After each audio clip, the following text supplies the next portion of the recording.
kind of changed throughout the year.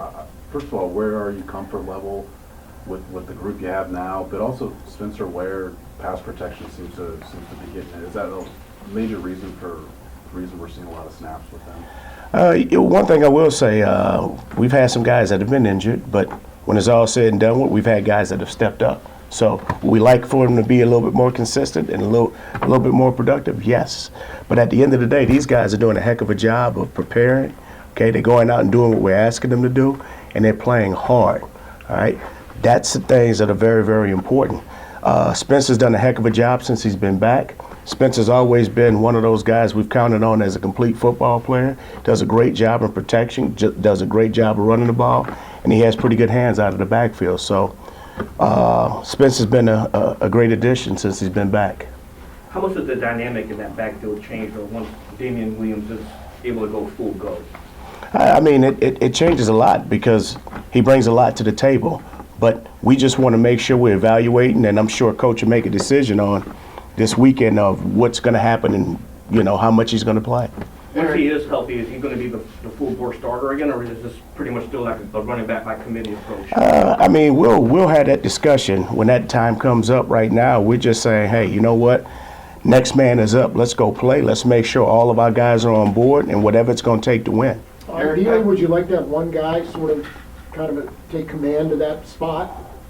Well, ideally, whoever that might be. Ideally, you would always want one guy to take control of that role. It's just like with any position. But unfortunately, we've had a number of injuries so far this season. So at the end of the day, we just want to make sure that we're giving guys an opportunity to compete, but also, too, we don't want to make sure that it becomes a detrimental situation where one guy who we're counting on gets beat up and he's hurt and he can no longer help us. So we just want to make sure that we're making the best decision, but also, too, spreading the wealth so we can, last throughout the end of the season and into the playoffs. Eric, Patrick mentioned yesterday about the goal line offense. What are you trying to do, and what are your conversations with him to try to correct it and make it not as stagnant as it was in the last game? We just need to play harder. We need to play sounder, and we just need to get it done when called upon. Like I always tell guys, hey, we got to be able to run the ball when teams are expecting us to run it. So there's a number of things that we need to get better at. Our guys are chomping at the bit. They'll improve. They're working at it. When it comes down to it, we just want to be fundamentally sound and give ourselves a chance to have a chance. Eric, what do you remember about the relationship between Matt and Andy when you guys were here and just how they operated together? Well, one thing about Coach Reed and all his former assistants, there's a close dynamic relationship, and because we all spend a lot of time together. There was a lot of good times. I mean, we've had a lot of highs and lows together, but at the end of the day, there was a lot of happy times, and we've all been excited and happy for Matt. I mean, hell, Matt was, correct me if I'm wrong, the coach of the year last year. I mean, he had a great year, and we're looking forward to going against him, and unfortunately, we have to play him this weekend. But early in the year, we said, hey, we wish you the best of luck with all the games, with the exception of one. Do you have any good stories about Matt from his time here? You know what? For me to go in detail, it would probably be too. I can't go into detail. But anyway, put it this way, Matt's a great friend. Matt was a hell of a coach. Matt did a hell of a job here, and I'm excited and fired up for him. But I'm looking forward to seeing him this weekend. Also looking forward to seeing Coach Chili as well. So it'll be a great reunion. Is there anything that he did to help you with your transition when you went from running backs to OC? You know what? He just told me basically just handle it in stride. And he said, listen, I know you've been prepping for this. You're ready. But at the end of the day, just be you and put your personal touch on it.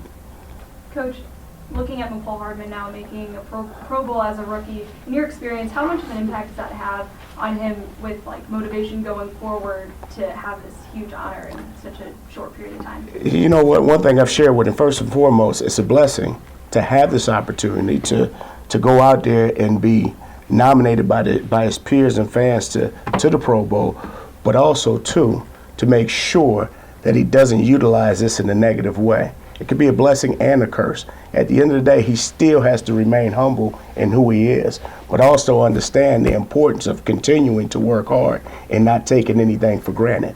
That's the valuable thing I believe that he can learn out of this more than anything.